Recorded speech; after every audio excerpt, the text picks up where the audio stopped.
Thousands of Turks have gathered in Taksim Square in Istanbul for a fifth night of anti-government protests. The renewed demonstration came after Deputy Prime Minister Bulent Arinc apologized for the violent police response to initial protests last week. BBC correspondents on the scene say the demonstration is peaceful with no sign of tear gas, whose use by police has become one of the main grievances.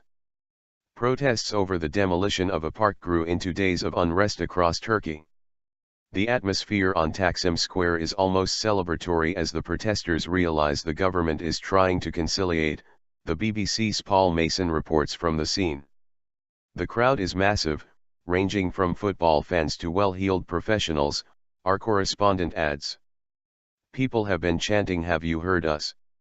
in the hope the government is listening to their demands. Crowds gathered for a fifth night hours after Deputy PM Bulent Arinc apologized to protesters injured in demonstrations opposing the redevelopment of Gezi Park. He said the original protests were just and legitimate and the excessive use of force by police was wrong. But Mr. Arinc also called for the demonstrations to end, saying they had been taken over by terrorist elements.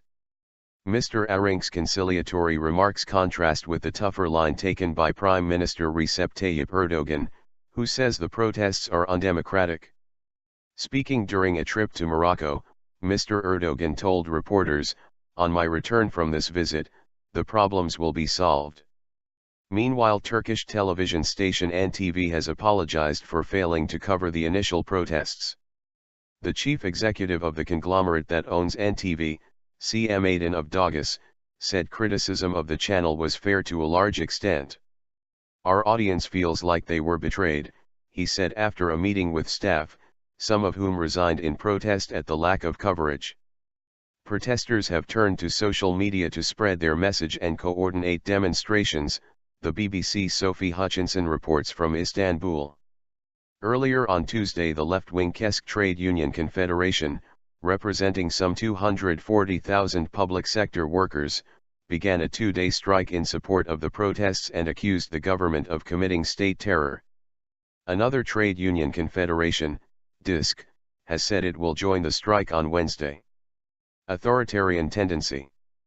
The protests began on May 28 over plans to redevelop Gezi Park near Taksim Square in Istanbul. They soon mushroomed, engulfing several cities and including political demands. Officials have confirmed 2 deaths in the protests. One man died after being shot by an unidentified gunman in the southern city of Antakya.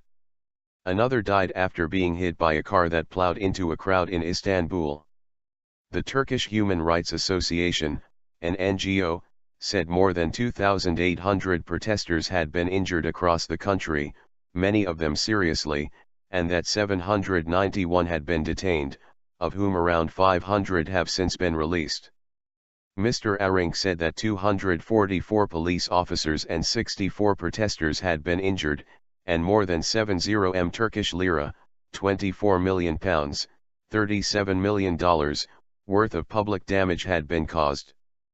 Protesters accuse the Turkish government of becoming increasingly authoritarian. Mr. Erdogan is still the most popular politician in the country, but he is discovering that a ruling style that his opponents say is autocratic has its limits, the BBC's Middle East editor Jeremy Bowen reports from Istanbul. Mr. Erdogan's Turkey was seen as a runaway success by many in Europe and the Middle East, now it is looking tarnished, with deeper problems than its allies and enemies realized, he adds.